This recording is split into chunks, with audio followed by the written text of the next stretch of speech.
dia, muito obrigado pela sua sintonia. A partir de agora, você curte a programação Você no Divã com o nosso psicanalista Aloísio Silva. Muito bom dia, doutor Aloísio. Bom dia, Josi. Bom dia, ouvintes da Rádio Cultura Alfredense. Bom dia, amigos da Biofarma, que apoia o nosso programa, que apoia essa possibilidade de poder ajudar as pessoas, de poder entrar no lar. Eu quero aqui agradecer a cada família de Alfredo Chaves que nos permite entrar dentro do lar e conversar sobre assuntos tão profundos, né, que tratam da intimidade de cada família alfredense. Com certeza, falando aí, né, do dia a dia das famílias, né? Do dia a dia. Das nossas dúvidas, né? Dos nossos medos, né? Isso, das nossas dores. Dores, né? Tudo aquilo que a gente talvez não tenha coragem de falar, né, com um familiar, com um amigo. Através das ondas da cultura a gente vai refletindo um pouco, né? É a democratização da psicanálise, né, José? A psicanálise sai do consultório caro, do consultório chique, do psicanalista e vai adentrar a casa de cada cidadão. Para isso, o cidadão tenha a sua identidade preservada. Por isso, usamos também o pseudônimo, para que a pessoa fique à vontade de falar da sua intimidade sem ficar exposta ao mesmo tempo. E hoje você vem com um tema aí, Aloísio, um pouco confuso: neurose infantil. Criança já tem problemas? Já tem problemas de neurose, já tem. A gente atribuía, Freud atribuía normalmente a fase adulta, mas com a entrada da Ana Freud, a doutora Ana Freud, filha dele, né, ela começa então o processo de estudo da neurose na criança. Freud achava que nós adultos neuróticos, as nossas neuroses estariam ligadas à nossa infância. Então seria uma consequência da infância. A partir dos estudos da doutora Ana Freud, passa a ser também é possível detectar isso da própria infância, minimizar e até evitar sofrimentos na vida adulta. A Ana Freud teve esse grande passo. Ela fez dois grandes adventos, né? A primeira foi que ela foi a primeira mulher não médica a se tornar psicanalista. Ela era professora, ela era pedagoga. Então, a partir dela, a psicanálise ficou acessível. Eu, por exemplo, não sou médico, tenho uma formação em história e em filosofia, mas muitos anos militando na psicanálise. Então, qualquer pessoa que quiser ajudar, ela pode fazer um curso de psicanálise. Então, a doutora Ana Freud foi a primeira a abrir esse leque. E o segundo aspecto é quando ela vai ver a possibilidade de atender também as crianças. É uma infância, vamos dizer, entre aspas, né, equilibrada. Nós temos aí adultos mais felizes ou mais seguros nas suas atitudes? A infância claro. Uma infância equilibrada, como diria Freud, uma infância com pai, mãe, avô, avó, né? Porque perfeita nenhuma família é. Sim, mas onde cada um desempenha o seu papel, né? O avô é o avô, a mãe é a mãe, o pai é o pai. Por que eu digo isso, Josi? Eu tenho a Paula Vitória, que é a minha netinha amada, e o Bernardo. Eu tomo muito cuidado para nunca me tornar pai e a minha esposa se tornar mãe da Paula Vitória, porque isso confunde a criança. Principalmente, não é o caso da Viviane e o Sérgio, mas principalmente quando os pais da criança moram junto com os avós. Aí começa o processo neurótico. Por quê?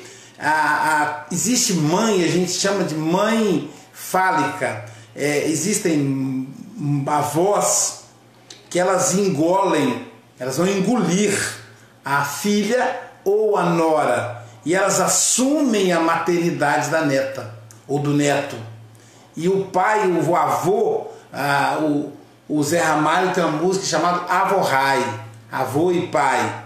Então, às vezes, o avô assume a função de avorrai, quer ser o pai da criança. Claro, às vezes não tem o pai faleceu, etc. Mas às vezes o pai está presente ali e acaba ficando ausente. Cria na cabeça da criança um conflito, porque ela não sabe a quem atender, quem é a mãe, quem é o pai, quem é o avó, quem é o vô. E é muito bom ter mãe, ter pai, ter vó e ter vô, porque o pai e a mãe é para corrigir, é para educar, e vô e vó é para estragar, é para fazer as vontades, né? Então é bom ter as duas coisas. O vô e a avó, ele dá um descanso para a criança. Agora, quando o vô e a avó assumem um papel educativo, a criança se sente estressada, porque ela não tem descanso. Ela vai para um lado, o pai e a mãe pegam no pé, vai para o outro, a avó pega no pé. Então ela precisa ter, é aquela história do policial bom e policial mau. Então tem que ter o pai e a mãe, que é o policial mau, e tem que ter o avô e a avó, que é o policial bom. Então nós precisamos desse papel definido. Quer dizer, não é proibido a filha morar com a mãe, morar com os pais, a mãe solteira ou a mãe casada que o marido ainda não tem condições, mas essa família vai precisar tomar muito cuidado para não misturar os papéis. Então vamos supor, a criança fez uma arte, quem chama atenção? Se é a avó, ela está tomando as rédeas, mas está na casa da avó. Às vezes é alguma coisa relacionada à casa da avó. Esse tem seu papel da mãe. Mas aí às vezes a avó chama atenção, a mãe briga, a mãe não chama atenção, a avó chama... Então é aquela história, né? O ditado popular diz assim, quem casa, quer casa. Então o ideal é que seja provisório, para a criança saber ali. E se não tiver jeito mesmo, fecha uma parede, separa as duas casas, um fica com a porta da sala, outro fica com a porta da cozinha, enfim, para não ter, isso é um problema para a criança vai ter dificuldade na autoridade, isso vai causar na cabeça dela um conflito de autoridade, e aí o conflito de autoridade na menina vai fazer com que ela tenha dificuldade quando ela crescer e arrumar namorado ou marido. No menino, vai trazer para ele a dificuldade no trabalho. Então ele vai ter dificuldade de obedecer o chefe. Então quando o chefe falar alguma coisa com ele, ele vai ficar irritadíssimo. Por quê? Ele não está acostumado a obedecer ninguém em casa, que é aquela bagunça, autoridade. A casa onde todo mundo manda, ninguém manda. No fundo, a criança acaba ficando indisciplinada, porque todo mundo manda nela, ela não sabe a quem obedecer. Como a casa parece meio sem dono, então ela vai assumir, e vai assumir ela mesma a liderança e ela não vai obedecer. Em algumas situações, tem aquela nona, a família italiana tem a nona, o nono, que são aquelas figuras fortes da família, que aí fica bem estabelecido, em que todos devem obediência. Mas a criança, ela percebe a hierarquia. Eu obedeço a nona e o nono quando eles estiverem perto, mas quando eles não estiverem, eu tenho que obedecer papai e mamãe. Então isso tudo tem que ser muito bem trabalhado na família. Essa relação das duas famílias que se juntam. O que no passado era muito comum. Hoje parece que é menos. Só mesmo por questões financeiras. Hoje normalmente a pessoa quer ter lá o apartamentinho dela, a kitnet, mas quer ter o cantinho dela para começar, um puxadinho, quer ter o cantinho dela para começar. Mas antigamente não, eram aquelas grandes famílias. E somente quando não tem jeito mesmo se junta. Mas normalmente quando está junto tem uma mãe fálica, um pai fálico, uma mãe que engole a nora. Então toda sogra que fala, venha morar comigo, é um perigo, porque ela vai engolir aquela nora. Então, minha filha, venha morar comigo. Eu conheço um caso muito triste da filha que teve o filho e o namorado não quis assumir, e a mãe disse, venha morar comigo. E ela foi morar com a mãe. E aí, ao longo do tempo, surgiu aqueles conflitos, porque aí ela queria sair, a mãe dizia que ela não podia sair, porque ela era mãe. Então, enfim, ela perdeu a condição de mulher, o que não é possível. Mas aí, contrariando a mãe, ela acabou saindo, arrumou namorado e tal, e um dia ela resolveu ir, ela se casou com essa pessoa, e aí quando ela foi levar a filha, a mãe disse, não, você não pode levar, a filha é minha. E nesse meio tempo a mãe e o pai já tinham ido na justiça e tirado o pai do poder dela. Então ela realmente perdeu a filha para a mãe. Isso causou um conflito entre elas, um ódio entre elas, porque né, a filha acusava a mãe de ter roubado a filha dela, o que é verdade, e a mãe acusava a filha de desleixo, por isso que ela pegou a neta. Bom, o tempo passou, essa neta cresceu, e essa neta, o que acontece hoje? Ela não tem nenhum tipo de carinho com a avó e nem com a mãe. Ela se isolou da família inteira, porque ela culpa a avó pela ausência da mãe. E ela culpa também a mãe por ter abandonado. Então ela não quer saber. E aí a avó fica com aquela carência achando que a neta filha, deve gratidão a ela, mas a neta, de alguma maneira, inconscientemente, ela percebe qual foi a verdadeira intenção da avó, que foi roubar a filha da própria filha. Isso ocorre porque as mães sentem muita culpa, né? Nós pais e mães sentimos muita culpa, porque a gente precisa trabalhar para dar conta dos filhos, nem sempre está presente. Então, a gente nunca é o pai e a mãe perfeito que a gente gostaria de ser. Então, quando vê o netinho, dá vontade de fazer o que você não pôde fazer com os filhos. Mas é importante perceber que o seu filho, sua filha, vai ter que experimentar o mesmo que você experimentou. Você não pode, né? E a gente tem mais experiência, então a gente quer fazer do nosso jeito, e aí não pode, né? Mesmo sabendo que vai dar errado, mas é uma experiência que o filho vai ter. E isso tudo dificulta o relacionamento familiar. Mas acima de tudo, isso provoca dor na criança. A criança que fica mais dolorida aí no processo. Vamos aproveitar, Luiz, eu estou vendo aí que o assunto vai dar assunto para mais de mesa, né? Então vamos liberar aí nosso WhatsApp, né? A gente não tem como atender aí os telefones neste momento. Então, 27, né? O código de área, 997 16 9278. 997 16 9278 é o meu telefone particular, está aqui do ladinho. Você pode mandar aí a sua perguntinha através do WhatsApp, lembrando sempre, né? Preservamos aí a identidade do ouvinte. Você manda uma perguntinha aí pra gente e eu vou repassando aí pro Aloísio. Aloísio, eu li alguma coisa aí da Ana Freud e achei interessante sobre a neurose ela relatar sobre o parto. E o parto também pode trazer transtorno aí para uma criança, né? Um parto forçado. O fórceps, né? Eu, por exemplo, nasci de fórceps. Na época, cesariana era uma coisa bem distante, né? Eu nasci de fórceps. E o fórceps ele pode trazer, porque primeiro a angústia de saber que você não vai nascer, né? De repente você engancha ali no canal vaginal e não consegue. Fórceps é aquele aparelho que aperta. Hoje quase não usa mais. Hoje tem, quando acontece isso, normalmente o médico faz mal, lança a mão da cesariana. O que também é um problema, porque a cesariana de forma, às vezes sem necessidade, né? E uma criança que nasce antes da hora, ela vai trazer problemas que vão acompanhá-la pela vida inteira.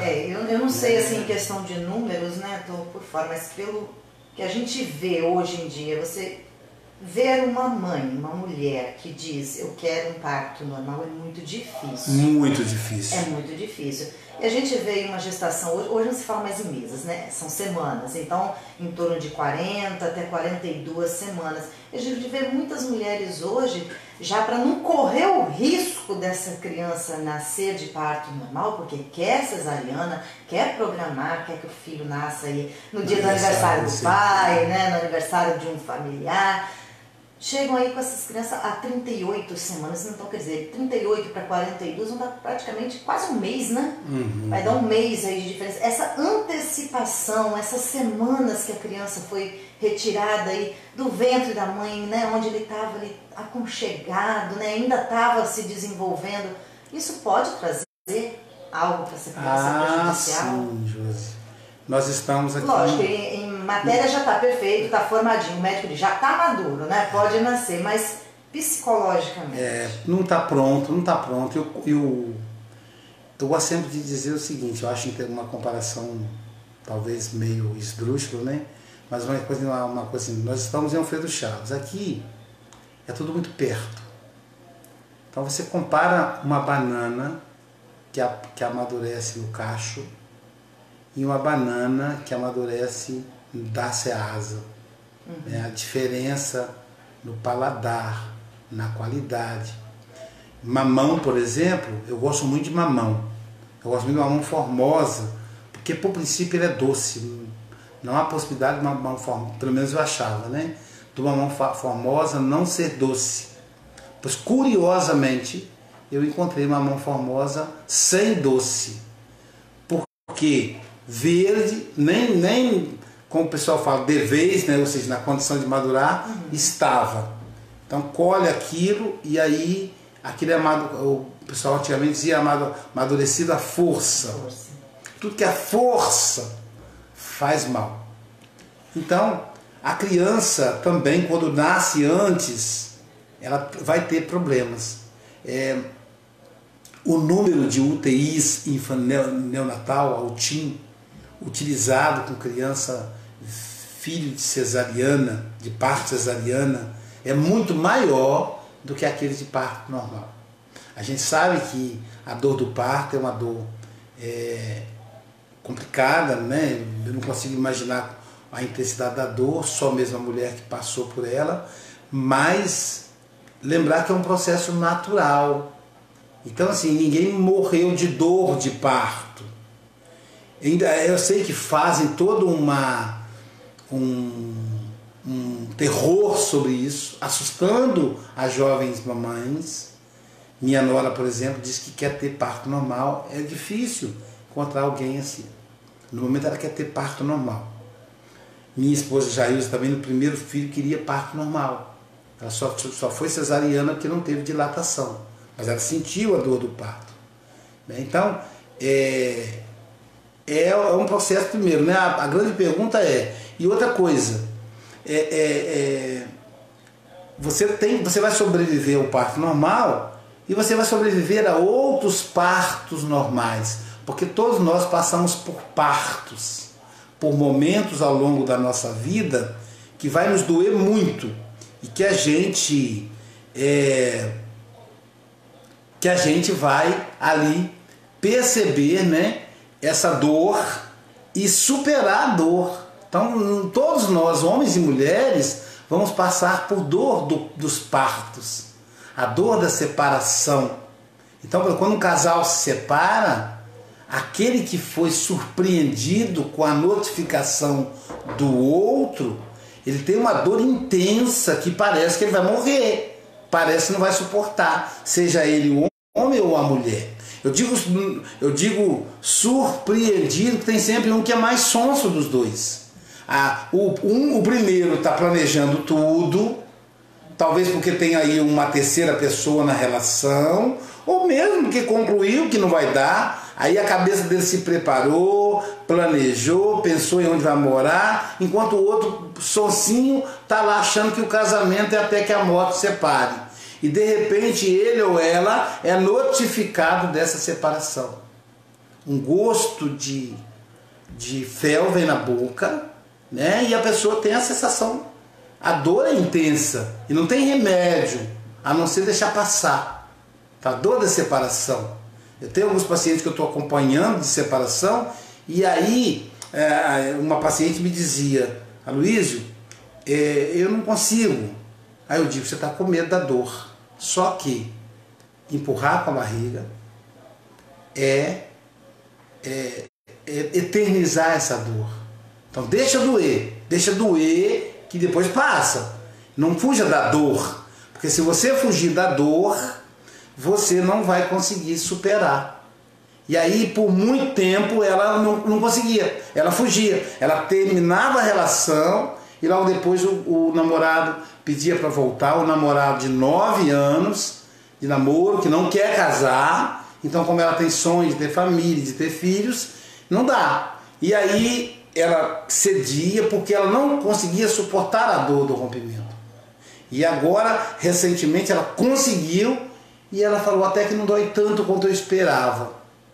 É a ideia do terror da dor do parto. Dói mais do que a gente imagina. A gente imagina que dói mais do que dói na realidade. E o nosso psiquismo é tudo. Você espera uma dor, você tranca os dentes assim, fecha a fisionomia, o seu próprio músculo do corpo vai fazer a dor ficar maior. Enquanto você relaxa, o seu relaxamento vai facilitar o processo terapêutico. Então, isso no caso da mãe. No caso do filho, é a dor da separação. Caramba, José, ele ficou 9 meses ali, no conforto, naquela água morninha. Ali tudo que ele precisava, ele tinha alimento, a água não tinha uma temperatura sempre ambiente, ele tinha afago, ele ouvia a voz da mãe, ele ouvia a voz do pai, num ambiente totalmente seguro. E de repente, ele é expulso dali de dentro. E aí ele vai ter que tomar decisões. Acabou o sossego. Acabou o sossego. Ali nasce a angústia. Arthur Schopenhauer vai dizer que a angústia nasce exatamente quando o indivíduo nasce. Porque até então, ele quer comer, a comida vem pelo cordão umbilical. Ele quer beber, vem pelo cordão umbilical. As necessidades fisiológicas, tudo era tranquilo. Agora não. Ele quer mamar, ele vira a cabeça, ele tem que virar a cabeça para achar o peito da mãe. Daqui a pouquinho vai virar a cabeça, o peito não está ali. Porque quando ele nasce, a mãe está ali. Mas depois a mãe vai dando resguardo, ela sai. Aí, na cabeça, dentro do psiquismo do bebê, o peito está anexado ao pescoço dele. Então, lá na cabeça dele faz parte do corpo dele o peito. Quando ele tiver fome, é só ele virar e mamar. E aí, de repente, ele vira, cadê o peito? O peito foi embora. E aí ele fala, como é que eu vou fazer agora? Aí ele vai ter que tomar uma decisão. E aí ele chora. Aí vem o peito andando, porque ele não conhece a mãe ainda. Para ele a mãe é um peito. Aí vem o peito andando e ele mama. Ele fala, quer dizer que então agora, quando eu quiser comer, é só eu chorar que o peito vem. E aí ele começa a lidar com as decisões. Com as decisões. Decisões que ele tem que descobrir sozinho. A vida inteira vai ser assim. Então é um rompimento. Quer dizer, para que você vai adiantar isso? Deixa o bichinho ficar mais um pouco ali.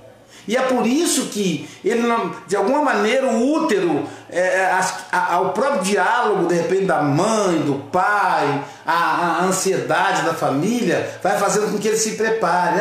Fulano vai nascer, e faz a roupinha, e dá o presentinho, e ele vai se preparando, eu vou nascer. Isso pode ajudar agora, quando tira dele a preparação.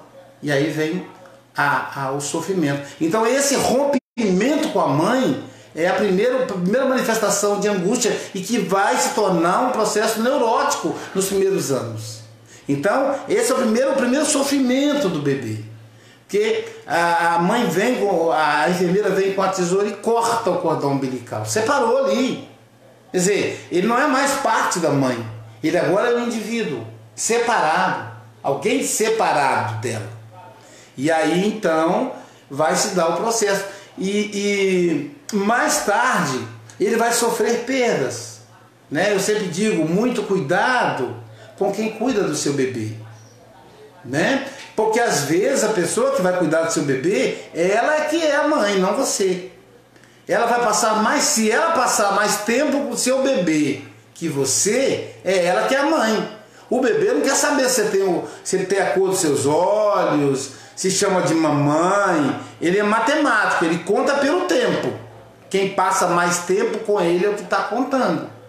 Então, se eu dispenso, se eu demito uma babá, para mim é uma relação trabalhista. Para o bebê, eu estou matando a mãe dele. A mãe dele está abandonando ele.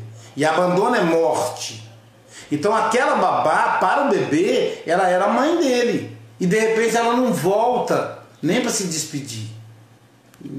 Bem que não importa se conceito de despedida, mas enfim, ele percebe nos dias que se seguem a não presença daquela figura. Então a primeira morte na vida dele é o luto. Então a morte que vai provocar depressão no adulto, ela vai provocar também depressão infantil. Então nós vamos ver crianças depressivas, crianças com depressão, resultado às vezes de uma situação dessa. Eu atendi, teve um caso de uma, hoje até minha colega fez formação comigo, que ela ficava com a neta, com o neto, para os filhos poderem trabalhar, o filho e a nora. E a forma como ela falava do bebê, eu falei, você está engolindo a sua nora, você não pode fazer isso, você não pode fazer isso. Essa criança não é o seu filho, ele é seu neto e tal. Não, mas ela não dá de mamar, ela ficava medindo como a nora deveria se comportar com o neto. E censurava a nora por isso.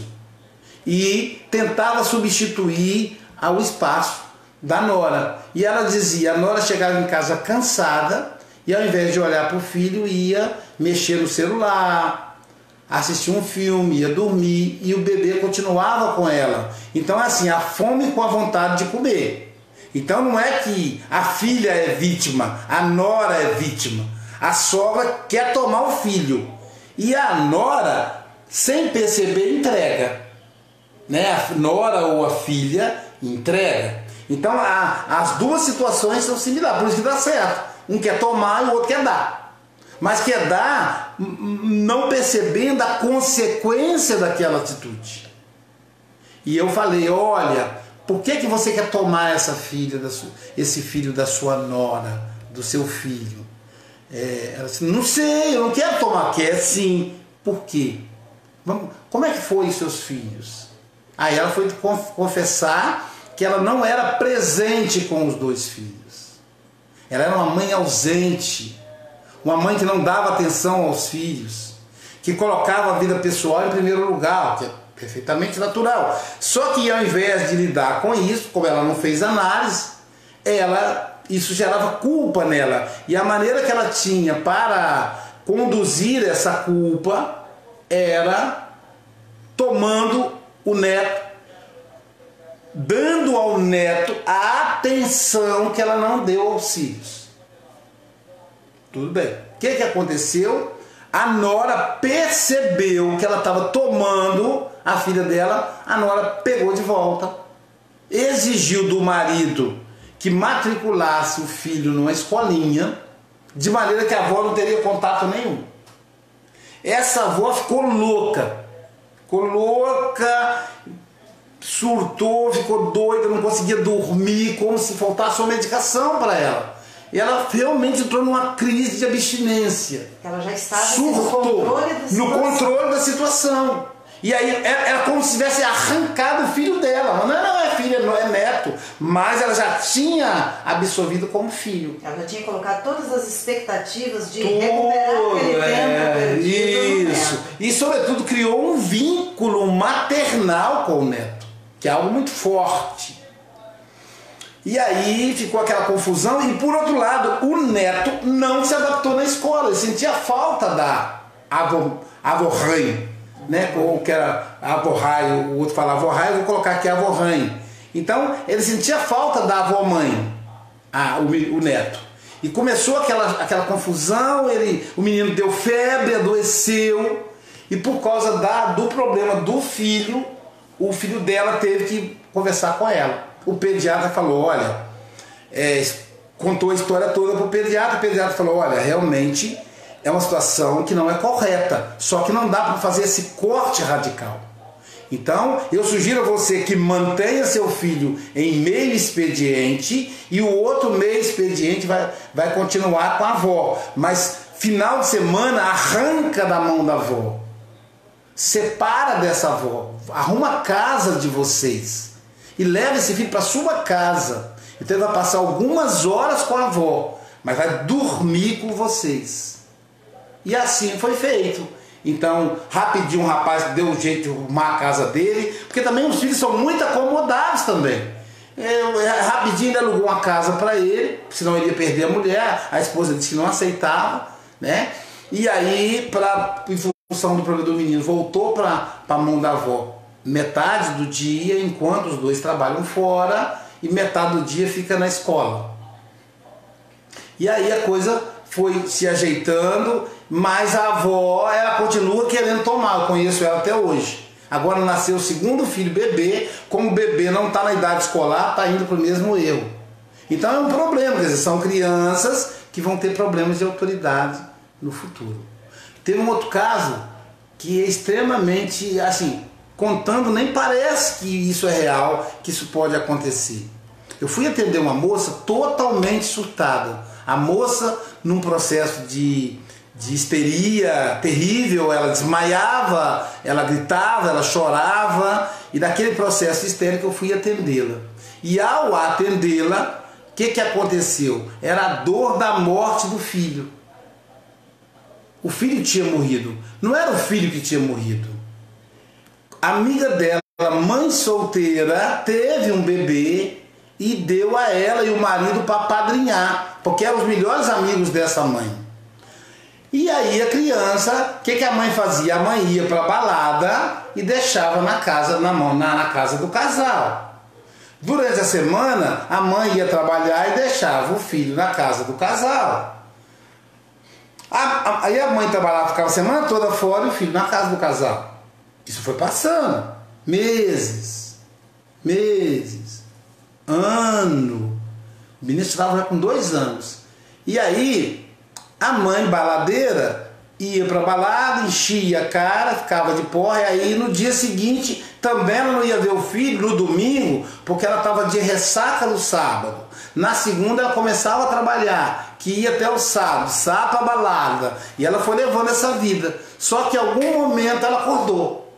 Não sei o que aconteceu, que ela acordou. Não sei se alguém da família, que a família também fica de olho, né? Ainda mais que era uma pessoa estranha à família. E aí ela foi lá e buscou o menino. E aí a madrinha, que já se achava mãe do bebê, surtou. Automaticamente essa madrinha, ela foi criando uma expectativa. A mãe é ausente, eu tenho que... Não, na cabeça dela, ela falou isso, na frente do pai. Na cabeça dela é filho dela. Ela é a mãe, não a outra. Olha que doideira. Ela é a mãe, não a outra. Agora você imagina a criança arrancada das mãos dos pais. Porque aquele lar ali era um lar estável. A criança tinha uma mãe, que era a madrinha, e um pai, que era o padrinho, extremamente amorosos. Me parece que esse casal não podia engravidar. Então a criança tem essa estabilidade, aspas, e de repente a mãe biológica, com todos os seus direitos, que não foi isso combinado, vai lá e arranca essa criança. E leva para um lugar onde só vai ter ela. E a criança olha, a criança de quase 2 anos, olha, cadê o pai? Não tem o pai, que é o padrinho. O pai não está ali. Que hora vai chegar papai? Que hora vai chegar papai? Papai não chega. Cadê minha mamãe? Cadê mamãe? Eu sou a sua mãe. Não, mamãe. Não, eu sou a sua mãe. Não, é a mamãe fulana de tal. Então são situações que a família tem que estar atenta. Tem que estar atenta. Principalmente moças que estão em fase de casamento, casais que estão grávidos, novinhos, porque a gente engravida novo. Digo a gente porque no sentido figurado da palavra, né? Então normalmente as primeiras gestações, as moças são muito jovens. Né? 18, 19, 20, são jovens, alguns até menos, algumas na adolescência, 13, 14. Então, a tentação da avó de pegar o bebê é muito grande, a tentação de um amigo, madrinha, padrinho, a ideia da madrinha e o padrinho é uma ideia muito legal, que é a ideia deles substituírem os pais em caso de ausência dos pais e auxiliarem no processo de educação dessa criança, mas é ajudar e substituir. Se o pai e a mãe estão vivos, não tem que substituir. E se é mãe, não tem que substituir aquela mãe. Normalmente a criança também tem pai.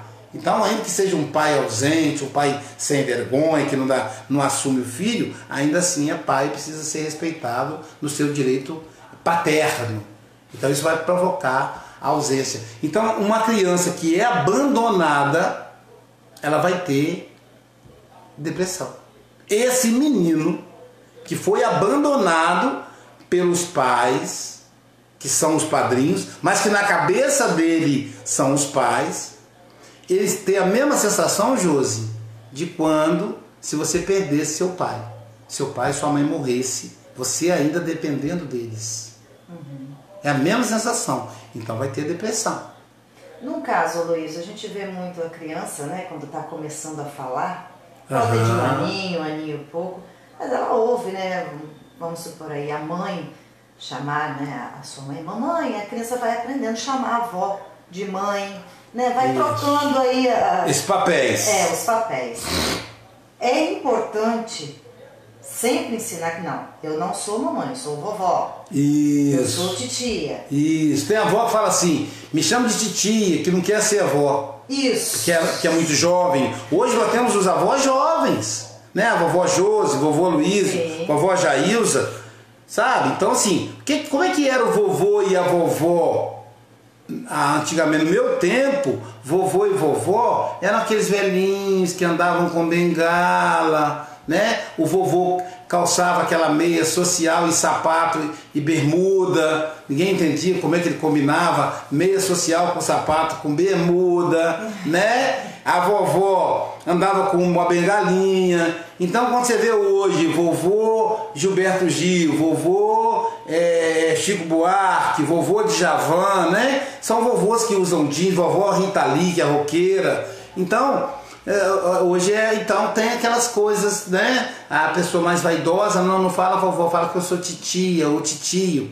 Vocês confundem a cabeça da criança. Então não, vovó é vovó, mamãe é mamãe, papai é papai. Então assim, olha, eu sou a vovó ali, e a criança confunde mesmo. E ela confunde até de propósito, porque ela está buscando afeto. Criança é um bicho sedutor. Já aconteceu lá em casa, o Bernardo falar com a Jailza assim, mamãe, aí já, não, Bernardo, eu sou a vovó Jailza, né? Para ele saber, é importante que os papéis não se misturem. É muito triste, é muito sofrimento para o indivíduo, isso para o indivíduo adulto, inclusive, não saber qual é o papel dele. Porque veja, se o seu avô é o seu pai, isso quer dizer que você é irmã da sua mãe. Olha que doideira. Se você é irmã da sua mãe, isso quer dizer que você é tia da sua irmã e vai fazendo esse balaio de gato. Quando pouco, mãe da sua irmã mais nova, que a irmã mais velha gosta de cuidar da mais nova. Ora, se você é filha da sua avó, logo você é mãe da sua irmã. E aí a sua irmã, além de obedecer a sua mãe, obedece você, obedece a sua avó. Então vira uma confusão danada e aí a criança se perde nisso. Um outro aspecto, eu quero aqui dar bom dia para Fátima Rocha. Só vou dar bom dia para quem deu bom dia aqui, tem muita gente aqui presente. A doutora Iliane Ionara, lá de Pernambuco. Lembrando os ouvintes que estamos numa live ao vivo. E é isso, a live, exatamente. O Facebook, né? A Luiz Silva também. Lá, né? Biofarma aí tá conectada. A doutora Jailza, psicanalista, que é a minha esposa, está aqui dizendo: nascer é a primeira separação que a criança experimenta. Ela vai ter outras separações, mas a nascer é a primeira. Tem a separação da escola, que a gente vai falar daqui a pouco. A Marcele Galvão, bom dia, meu amigo. Casal aqui de longe, lá da Argentina, ligado em vocês, ela está dizendo. Então, estamos aí com a audiência, o pessoal da S Foco compartilhou, estamos aí com a audiência altíssima. Ao final do programa vão ter aí 1000 visualizações para lá. Então, como diz a Jailza, minha esposa, o nascimento é a primeira separação, Júlio, que vai provocar angústia, e a angústia não tratada se torna depressão. Depois vem a escola, que é outra separação. A escola, Luiz, primeiramente um abraço para a Jailza e dizer que estamos esperando ela aqui, fazer uma participação com a gente, Jailza, hein? Isso. Só para esclarecer mais um fato. A criança tem a mamãe, o papai, e no caso da morte, perdeu a mamãe ou perdeu o papai? Pois é, que aí é real. Ou vovô e vovó, ou a avó ou o avô pode tomar esse papel e ensinar a criança a chamá-lo de mãe e de Muito pai? boa pergunta, muito boa pergunta. Bom dia, Patrick Pimentel. Muito boa pergunta. Veja, é fundamental que a criança que conheceu o pai e a mãe, e o pai e a mãe morreram, tem um caso aí. Não, teve um caso aí, né? Então, um acidente aí que morreu o pai e a mãe, a criança está mal. Sim, ficou a criança, 3 anos. Isso. O pai e a mãe morreu. Vai lembrar que não existe ex-pai e ex-mãe. Morreram. Morreram, mas continuam o pai deles. Existe o histórico afetivo aí. 3 anos é suficiente para gerar um histórico afetivo, uma memória afetiva. Se você cria um pai e uma mãe ali, você corre o risco de apagar a memória afetiva dessa criança e isso vai trazer para o adulto um problema, além de trazer para a própria criança. Então a criança vai ter que lidar com o luto, com a perda dos pais. E isso eu acho extremamente doloroso, assim, uma crueldade. Assim. Não vou dizer que Deus é cruel, não, mas é uma dor imensa. Eu acompanhei um caso desses, uma amiga muito querida faleceu de câncer, eu acompanhei toda a vida do processo terminal dela, 2 casos, até me lembrei de uma outra agora mais recente, que eu tratei da paciente, essa era a minha paciente, e o filho de 4 anos, até ela morrer. E eu acompanhei toda a agonia maternal dela. Ao momento, mudei de assunto, falando mais dessa mais recente, ao momento que ela fala assim: doutor, eu hoje quero conversar sobre meu filho. Eu digo: o que você quer falar do seu filho? Eu quero falar da minha morte. Até então havia esperança, entendeu? E vai fazer a cirurgia, e vai fazer isso, e o médico tal, o especialista vai salvar. Aquele dia eu percebi que ela tinha aceitado. Eu quero falar sobre a minha morte. Eu disse: então vamos conversar. Aí ela disse assim: eu não tenho medo da morte. Eu não tenho medo de morrer. Eu só tenho medo de deixar meu filho. Quem vai cuidar do meu filho? Se vão cuidar bem dele. Se o meu filho vai lembrar de mim. O filho já tinha 3 ou 4 anos, pequenininho. E aí eu disse: ele nunca vai te esquecer. Se ele tivesse 1 ano, ele não te esqueceria. Meses ele não te esqueceria. Porque além da memória da criança, Josi, tem a memória familiar. Alguém está sempre falando ali. Tem criança que não conheceu a mãe, mas a mãe para ela é tão presente que parece que ela chegou a conhecer, por causa da memória familiar. Quando a família tem esse carinho, faz isso. Quando a criança perde um dente, aquela história da estrelinha funciona? Não, é bom falar. É o ser humano. O seu papai, a sua mamãe é uma estrelinha lá do céu. O ser humano deve sempre ouvir a verdade. A verdade é sempre a melhor mensagem. Sempre. Você pode adaptar a verdade, mas você deve sempre falar a verdade. E aí, então essa mãe, e aí esse bebê, esse menininho de 3, 4 anos, agora vai ficar órfão de mãe. Isso é doloroso. Então ninguém pode ser a mãe dessa criança. Ele tem mãe. Porque a mãe morre, a mãe não desaparece, não apaga. É como filho. Você tem um filho, o seu filho morre, aí vai ser ex-filho? Você é viúva de filho? Não tem viúva de filho, tem viúva de marido. Então, a mãe continua mãe. Morta, mas continua mãe. A memória dela fica ali. Então é importante. Então, a avó vai ser uma avó mais próxima. Mas será a avó. A tia vai ser uma tia que cuida dela. Mas ainda assim será tia. Eu tenho um outro caso de crianças gêmeas. Que a mãe deu a tutela para a irmã, que é solteira, para cuidar dos filhos gêmeos. E aí a irmã com a maior dificuldade, porque vai ser mamãe. E aí ela falava: eles me chamam de titia. Eu digo: mas é o que você é. Não, eu sou a mãe deles. Não separiu eles? Não. Você adotou eles? Adotei. Não, você não adotou, não. A sua irmã pediu para você educar. Adotar é igual parir. É você ir no orfanato, se identificar com a criança e trazer para casa. Se alguém te empurra a criança, não é adoção.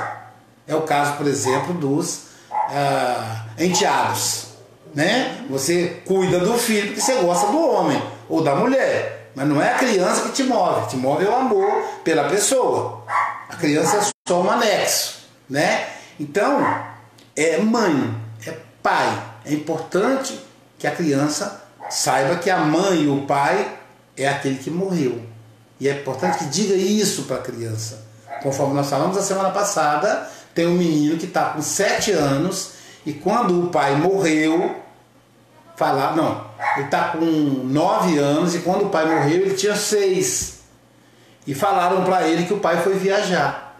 E agora ele está começando a ficar agressivo, está rebelde, está com dificuldades. E agora eles estão com dificuldade de contar para ele que o pai dele morreu. Mas eu digo, quanto mais tempo passa, mais piora. Porque pior do que morrer é abandonar. Porque se o pai dele abandonou, das duas uma. Ou o pai não vale nada, ou ele não vale nada. E ele vai ficar com a segunda opção. Ou o pai é mau, ou ele é mau. E aí, diante como ele ama o pai, porque o pai se parece com Deus, ele vai ficar com a segunda opção, que ele que é mau. Meu pai me abandonou porque eu sou mau. É a mesma história que a gente, inocentemente, né, a gente conta aí para os filhos, na perda. Ah, papai tá lá, papai virou uma estrelinha, mamãe virou uma estrelinha. A criança se sente abandonada? Tipo assim, na cabeça dela, por que meu pai ou minha mãe quis virar estrelinha, né? Porque a estrela está no céu, não está aqui perto de você. A estrela não te abraça, a estrela não te dá afago. E o Freud diz que quando a gente faz isso com a criança, a gente cria na criança um campo de desconfiança. E aí ele vai dizer assim, eu não posso confiar nessa pessoa. Se é a mãe, por exemplo, que o pai virou estrelinha, eu não posso confiar na minha mãe. Ela mente. E se a minha mãe mente, que é a pessoa mais próxima de mim, então eu não posso confiar em ninguém. E é muito triste você não poder confiar em ninguém. É muito triste. Eu já ouvi pessoas dizer isso. Eu não confio em ninguém. Eu fico pensando, gente, que sofrimento deve ser. Porque eu confio muito nas pessoas. Eu prefiro ser decepcionado do que me salvaguardar de uma decepção. É muito mais confortável. A vida fica muito mais leve quando a gente confia. E essa desconfiança, às vezes, nasce na infância, quando vem com as conversas dessa. Nasceu da cegonha, a sementinha, papai virou estrelinha. Tudo isso é muito triste. É falar para a criança, olha, seu pai morreu. Leva no cemitério, né? De preferência durante o funeral, mostra o corpo morto. Ali é o corpo do seu pai, do seu papai. Mesmo que a criança tiver meses, ela entende? Ela vai ter uma memória afetiva. Você mostra ali, parece que ela não está compreendendo. Você não conversa com o bebê? A mãe te ama. Se o bebê entende que você ama, por que ela não entende que o pai morreu? Só entende uma mensagem, não a outra? Então a gente tem que pensar isso. A gente conversa com o bebê na barriga da mãe. O pai vai lá, beija a barriga da esposa e conversa com o filho. Pelo menos o pai que é mais amoroso. Então, se aquele bebê entende dentro da barriga, como é que ele não entende quando mostrar no funeral que o pai está morto, que a mãe está morta? Então, seu pai morreu. Tá aí o corpo dele frio. Deixa tocar no corpo para poder ver que aquilo ali que é assustador. Eu via sempre a pessoa acariciando o morto, né? Eu ficava curioso, eu nunca tive ninguém tão próximo que morreu. Eu ficava curioso, porque eu ficava pensando, né? Porque eu sempre olho de longe. E aí um dia um amigo meu, eu resolvi tocar a testa dele gelado. Me deu um susto, nunca mais eu fiz isso. Eu entendo que a pessoa que faz ali, a esposa, a mãe, ama tanto que não percebe isso, né? Mas é importante ter esse contato. Então agora seu pai vai conversar com você aí no seu coração. Ele não mais vai aparecer para você porque ele está morto. E conversa sobre a morte e tal. Eu sempre digo assim, morreu o seu cachorro, faz um funeral pro cachorro. Vai lá, cava um buraco, bota ele dentro de uma caixinha, manda fazer oração, vai treinando o seu filho para lidar com a morte, porque a morte é um processo natural. Todos nós seremos visitados por ela mais cedo ou mais tarde. Então, é um fenômeno natural. São as chamadas perdas necessárias. Todos nós temos que passar pelas perdas. Então, nossos filhos terão perdas necessárias. Avós que vão morrer, amigos que vão falecer, né? É muito difícil o pai e a mãe, mas até em alguns casos o pai e a mãe, né? Então, eu quero dar aqui um bom dia para Daici Uliana, para Vera Menezes. A Vera Menezes acho que é lá de Pernambuco, né, Vera? A Vera está dizendo, bom dia, meu amigo. Eu estou dando bom dia só para quem deixa o recadinho aí. Para o James Michael, diz, você é o melhor. Isso é bondade sua. E o Michael Andrade Galvão, dando bom dia. Bom dia para esse pessoal. Você ia fazer a pergunta? Esse sofrimento, vamos colocar assim, da criança, ele resulta de nós que estamos ali, né, no momento de dor, de querer poupar a criança dessa dor, e depois não temos como voltar atrás. Então, na verdade, Josi, o pessoal da internet aí, estamos aqui, pessoal da S4, eu quero agradecer aí o compartilhamento. Nós estamos aqui na Rádio Cultura Alfredense de Alfredo Chaves, aqui em Alfredo Chaves é 98.5, mas também pode ser pela Rádio Net, Cultura Alfredense. E eu tenho aqui a Josi, nessa parceria aí do Você no Divã, toda terça-feira, 8h15 da manhã. Mas, na verdade, Josi, quando a gente esconde do filho, com medo de doer nele, não é nele que a gente tem medo, é em nós. Quando dói nele, dói em nós. Porque a gente volta à nossa perda. Nós não fizemos o luto. Quando meu pai morreu, eu não fiz o luto.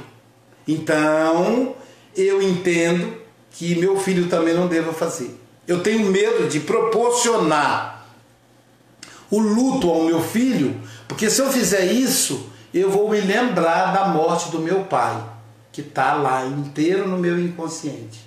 Então, no fundo, são adultos neuróticos adoecendo crianças, transformando crianças em crianças neuróticas. Então, tem muito a ver com essa questão aí. E nós falamos demais hoje já, né? 9h13. Nossa, atrasamos aí. Não atrasamos não, né? Falamos, foi muita coisa mesmo. Eu disse que esse assunto ia dar pano pra manga. Olha só, eu ia abordar um aspecto que eu não vou abordar hoje, vou deixar para um programa seguinte. Vamos fazer o seguinte, então? Espancamento de criança. Vamos dar continuidade a esse programa na próxima terça-feira? Combinado, então. Então, a gente ia falar de relacionamento conjugal, mas vamos na próxima terça-feira, vamos continuar com a neurose infantil e vamos focar no castigo, no espancamento. O que acontece quando você dá uma palmada no seu filho?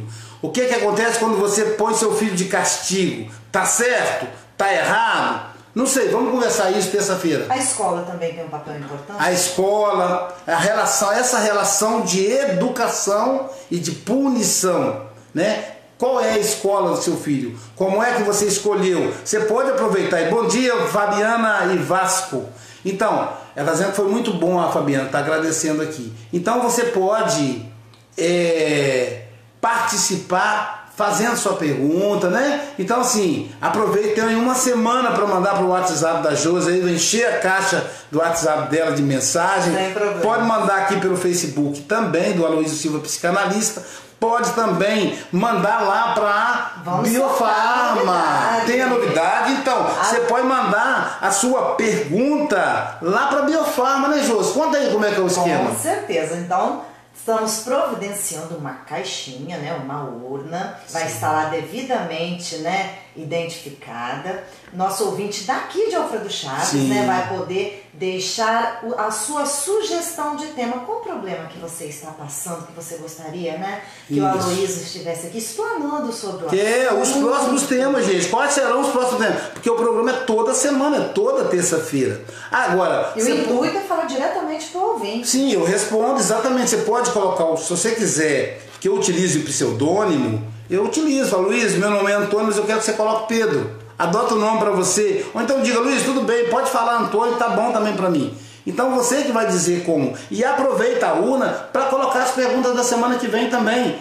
E eu diria mais, Josi, não só para o morador de Alfredo Chaves, Mas aqui é a capital nacional do voo livre, aqui em Cachoeira Alta, onde o pessoal gosta de voo livre. Tem a Cachoeira Matilde, é uma colônia, uma cidade muito acolhedora, um friozinho muito gostoso agora no inverno. Né? Tem o festival do vinho, que eu não sei se vai ter, normalmente é no mês de julho, não é? Não vai ter esse ano, não é isso? Aqui é banana e do leite. Banana do leite, festival da banana do leite, enfim. Aí se você quiser vir conhecer aqui, a Cachoeira de Matilde, ela é famosa no mundo todo, gente. Você pode vir cá passear e deixar na Biofarma a sua sugestão. Ou mandar para o WhatsApp da Josi. Qual é o WhatsApp? 997 16 9278 27 é o código Tá, DDD. Então tá. Repete, 97 16 92 78. Anotou aí, né, pessoal? Anota aí, pode mandar para o WhatsApp dela, pode mandar aqui também no Facebook. E aí a gente vai estar abordando. E perguntas relacionadas à semana que vem, já sabe. O tema continua neurose infantil. Então vamos abordar aí espancamento, castigo, a relação da criança com a escola, como educar sem bater, por exemplo. É possível educar sem bater, Luísio? Sem dar umas palmadas? Mas se eu não der as palmadas, vai crescer um monstro. Como é que eu educo? Por que a criança fica rebelde? Tudo isso vamos conversar então na ótica da psicanálise. Então vamos mandando aí as sugestões na urna, lá na drogaria Biofarma, quem é de Alfredo Chaves, quem é de fora pode pelo WhatsApp, né? A gente faz. Aí manda sua pergunta lá. Vamos sortear um livro do Aloísio Silva no final de agosto? Beleza, vamos sim. Último programa de agosto, isso. Então vamos presentear um participante. E o livro mais vendido, hein? Terapêutica do Perdão, são 200 mil exemplares vendidos, a 5ª edição. Olha. Terapêutica do Perdão, ele é bilíngue em italiano e português, são 2 livros em um. Presentaço, hein? Foi lançado no ano de 2015 em Roma, essa versão, né, bilíngue, na capital da Itália, Roma, na Convenção Internacional do Perdão. Com gente do mundo inteiro falando de perdão, o livro foi lançado lá. Então essa é a última edição e esse livro vai ser sorteado aqui no finalzinho do mês de agosto. Último programa de agosto. Cada pessoa que botar o nome na urna, vamos botar o nome dela e um númerozinho na frente. E aí a gente vai falar, fulano de tal. Se você for usar o pseudônimo, coloque também o seu telefone para fazer contato, né? Aí a gente só vai falar o final do telefone para não te expor. Vamos colocar lá, Leda, final 38, né? Então já sabe, se você usou o pseudônimo Leda, a gente coloca lá. Se você não lembra qual pseudônimo você usou, mas o final parece com o seu, você vai ter que entrar em contato com a rádio. Vai entrar em contato com a pessoa. E já vamos entrar em contato, que a gente vai ter o número, tá bom, gente? Então até a próxima terça, no Você no Divã, 8h15 da manhã. Neurose infantil. Neurose infantil, continuação. Agradecer aqui imensamente ao povo alfredense que me permite estar dentro da casa dele para falar de intimidade, ao pessoal da internet que está aí conosco, fiel, a AS Foco que nos compartilhou hoje, agradecer a Biofarma que apoia, né, que pensa na saúde do morador de Alfredo Chaves, né? E a Rádio Cultura Alfredense, que eu não posso deixar aqui agradecer a Júlia. Tem um cafezinho na Central do Pão hoje? Pois é, tem um cafezinho na Central do Pão. Daqui a pouco, não. Então vou te contar a novidade. Diga lá. A Central do Pão está comemorando 15 anos. E ó, tomando aquele cafezinho, você recebe o cupom? Põe lá na urna, dia 28, tem sorteio aqui no estúdio. Maravilha, hein, gente? Caramba, tem até direito a sorteio tá também. Vendo? Tem um vale aí no valor de R$100 em refeições no restaurante. Ah, eu quero ganhar esse, que eu vou almoçar todo dia. Calma! E tem a cesta com todos os produtos fabricados pela Central do Pão e ainda mais um jogo de xícara. Você vai tomar aquele cafezinho por muitos dias. E vou lembrar sempre usando o jogo de xícara, né, que é da Central do Pão. Central do Pão, 15 anos aí de trabalho. Não é à toa que você se apaixonou pelo Pois é. Então aí a Patrícia Barreto está dizendo, ótimo tema. Obrigado, Patrícia. Compartilha lá para mais pessoas chegarem e a gente espalhar o bem. Esperamos por você, Patrícia, na próxima terça-feira, hein? Próxima terça-feira, às 8h15 da manhã. Aloísio, muito obrigado mais uma vez pela sua participação. E ó, tenho certeza, próxima terça-feira vai dar pano pra manga. Muito assunto aí sobre nossas crianças. Um forte abraço, Aloísio. Muito bom dia, viu? Bom dia a vocês. Tchau, tchau.